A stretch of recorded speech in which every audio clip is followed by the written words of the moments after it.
Chapter 24, Fargo, North Dakota. On a September day in 1992, 35 years after Norristown High's historic goal line stand, I stood before an audience of children and adults in Fargo, North Dakota.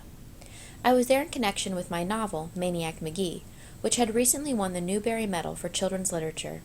The important award on this day, however, was the Flicker Tale, which had been voted to Maniac Magee as a favorite of North Dakota's young readers. 100 elementary school kids sat cross-legged on the floor as I accepted the plaque. After giving a little talk, I invited the audience to ask questions. There were many. One of them stays with me still. It came from a boy who said, "Do you think being a kid helped you to become a writer?" Good question.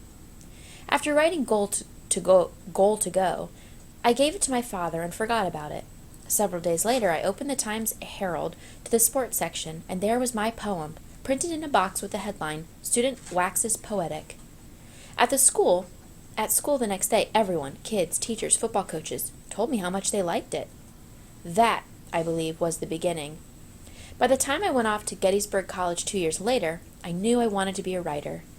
I graduated from Gettysburg, attended the writing seminars at the Johns Hopkins University, spent 6 months on active duty with the Naval Air Reserve, got a job as a menswear editor for a department store magazine, and, in my spare time, began to write my first novel. 3 years later, I finished it, but no one wanted to publish it. So I wrote another, and another, and another. Wrote them on my lunch hours, after work, weekends, 4 novels over 13 years. Nobody wanted them. In the meantime, I gained a wife, Eileen, also a writer, and 6 kids. One day for dinner we had fried chicken. There were leftovers. I packed the unclaimed pieces into a paper bag and put it in the refrigerator, intending to take it to work for lunch the following day.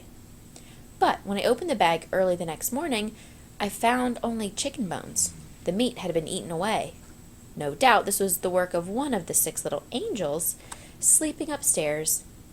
Knowing no one would confess, I'm still waiting. I went to work that day, lunchless, and began to imagine how it might have gone had I known who the culprit was and confronted him or her in the kitchen. By noon, I decided to write down my imaginings.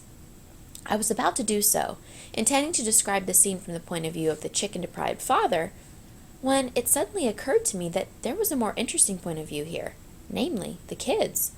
And so, with a ballpoint pen and a yellow copy paper in a tiny windowless office on the 5th floor of the Chilton Company in Randor, Pennsylvania, I wrote down these words.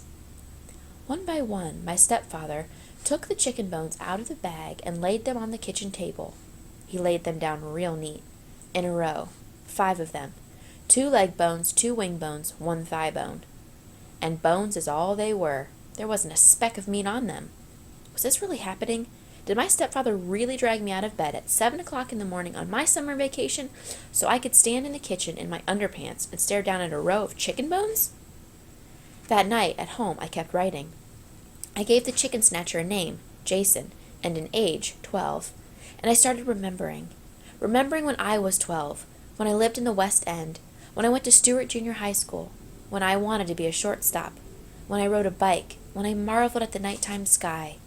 In my head, I replayed moments from my kidhood. I mixed my memories with imagination to make stories, to make fiction. And when I finished writing, I had a book, my 5th novel, my first about kids. I called it Space Station 7th Grade. It became my first published book. In the years that followed, I continued to write stories about kids and to rummage through the attic of my memories. Norristown became 2 Mills in my fiction. George Street became Oriole. There is a prom in one book and a girlfriend named Judy in another. There is a beautiful blonde who lives on an avenue called Hawes, and a mysterious man on whose front step no kid dares to sit. There's a Zepp and a mulberry tree, a little league field, a park, a zoo, a band shell, a red hill, and a mother who whistles her kids home to dinner.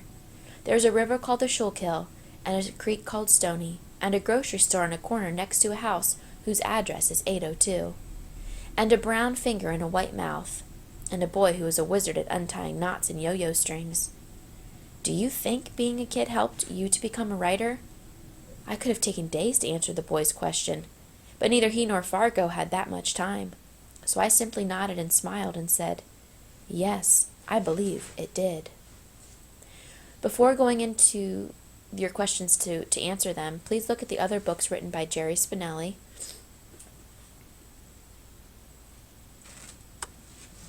That ends Knots in My Yo-Yo String.